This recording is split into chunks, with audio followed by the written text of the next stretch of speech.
Assalamualaikum warahmatullahi wabarakatuh. Pada kesempatan ini kita akan memperbincangkan mengenai hak dan kewajiban warga negara. Hak merupakan satu kuasa untuk menerima ataupun melakukan sesuatu yang semestinya diterima ataupun dilakukan oleh pihak tertentu dan juga tidak dapat dilakukan oleh pihak lain yang kemudian pada prinsipnya dapat dituntut secara paksa olehnya. Jadi dengan hak kita memiliki suatu yang kemudian harus dipenuhi ya. Jadi kita berhak untuk kemudian meminta gitu ya, sesuatu yang memang menjadi apa yang seharusnya kita terima. Kemudian kewajiban adalah beban untuk memberikan sesuatu yang semestinya dibiarkan atau diberikan oleh pihak lain ya, yang pada prinsipnya dapat dituntut secara paksa ya oleh yang berkepentingan. Sehingga dengan kata lain, kewajiban merupakan sesuatu yang harus kita tunaikan atau kita lakukan. Kemudian apa itu warga negara? Warga negara ya rakyat yang menetap di suatu wilayah ya dalam hubungannya dengan negara. Tadi kita sudah mengetahui mengenai apa itu hak, apa itu kewajiban dan juga warga negara. Sekarang kewarganegaraan ya. Kewarganegaraan itu ada beberapa asas ya. Yang pertama adalah bahwa satu kewarganegaraan ini kemudian mengakibatkan suatu pertalian hukum ya, suatu pertalian hukum yang tunduk pada hukum negara yang kemudian bersangkutan. Nah, asas-asas kewarganegaraan ini ada asas yang berdasarkan atas kelahiran dan juga asas yang berdasarkan atas perkawinan. Asas yang berdasarkan atas kelahiran ya, ada ius sanguinis dan ius soli. Ius sanguinis adalah asas keturunan ataupun hubungan darah yang mana bahwa status kewarganegaraan seseorang ditentukan oleh asal-usul keturunan ataupun pertalian darah orang tuanya. Kemudian asas ius soli, yakni asas daerah kelahiran. Artinya bahwa status kewarganegaraan seseorang ditentukan oleh tempat kelahirannya. Kemudian asas yang terkait dengan perkawinan ya tadi berarti artinya bahwa dari satu perkawinan kemudian melahirkan satu hubungan ataupun kemudian kewarganegaraan. Nah, selain asas-asas tadi ada juga asas khusus yang terkait dengan kewarganegaraan. Yang pertama adalah asas kepentingan nasional. Kemudian asas perlindungan maksimum, asas persamaan di dalam hukum dan pemerintahan, asas non-diskriminatif, asas keterbukaan, yang mana asas-asas ini dimuat dan tercantum dalam Undang-Undang tentang Kewarganegaraan Republik Indonesia, yakni Undang-Undang Nomor 12 Tahun 2006 ya, yang memang beberapa kali ya sudah kemudian dilakukan judicial review ya ke Mahkamah Konstitusi. Oke. Nah, bagaimana memperoleh kewarganegaraan Indonesia ya? Ada melalui asas ius soli ya, bagaimana seseorang yang kemudian mempunyai status kelahiran dalam yang kemudian bertempat tinggal di Indonesia ataupun wilayah Indonesia. Kemudian melalui asas ius sanguinis, yakni seseorang yang kemudian menjadi warga negara Indonesia karena ia memiliki pertalian darah dengan ibu ataupun ayah yang berstatus sebagai warga negara Indonesia. Atau yang ketiga adalah melalui naturalisasi ya, yakni seorang warga negara asing yang mengajukan permohonan untuk menjadi WNI.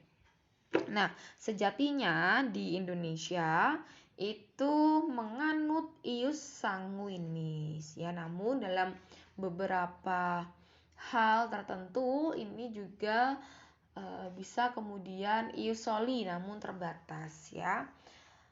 Kalau kita teman-teman mahasiswa itu kan memang benar-benar ya ius sanguinis dan juga sekaligus ius soli ya, dimana teman-teman lahir dari orang Indonesia begitu ya, ayah ibunya orang Indonesia dan memang lahirnya di Indonesia. Namun untuk yang hanya lahir di Indonesia itu tidak serta-merta menjadi warga negara Indonesia ya, karena sejatinya adalah asas yang kemudian berlaku dan kemudian dipraktekkan di Indonesia adalah ius sanguinis. Namun tidak menutup kemudian untuk penerapan asas ius soli namun terbatas. Silahkan nanti teman-teman cek di dalam Undang-Undang nomor 12 tahun 2006 ya. Silahkan dicari undang-undangnya dan dibaca. Oke. Tuh. Nah, kemudian negara-negara yang mempraktekkan ataupun menerapkan asas dalam kewarganegaraan ini ya. Kalau Indonesia seperti tadi Ibu bilang bahwa pada dasarnya menerapkan ius sanguinis. Kemudian Amerika ini sebenarnya menerapkan ius soli ya. Jadi orang-orang yang kemudian lahir di Amerika ini berhak untuk kemudian menjadi warga negara Amerika, tapi tetap memang kemudian dengan beberapa persyaratan.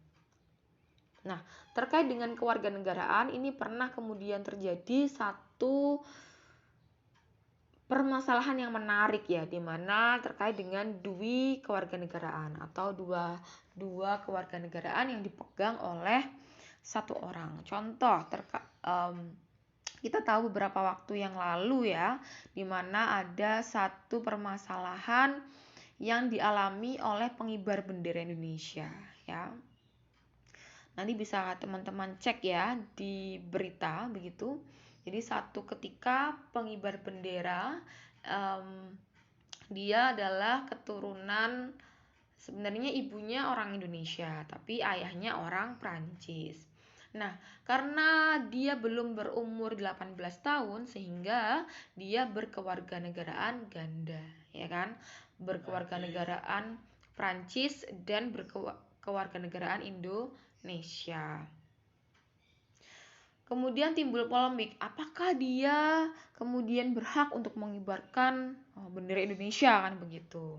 Nah, memang kemudian untuk orang yang umurnya di bawah 18 tahun dia masih bisa memiliki kewarganegaraan ganda. Namun di saat dia berumur 18 tahun dia harus memilih ya, apakah dia akan tetap menjadi warga negara Indonesia sepenuhnya ataupun akan kemudian memakai warga negara dari ayahnya yaitu Prancis ya. Jadi memang harus memilih ya, tidak bisa kemudian dua-duanya ya. Indonesia tidak mengakui adanya dua kewarganegaraan, harus kemudian memilih salah satu. Nah, kemudian juga polemik yang kemudian timbul yang dialami oleh Archandra Tahar, yaitu mantan Wakil Menteri ESDM ya Indonesia.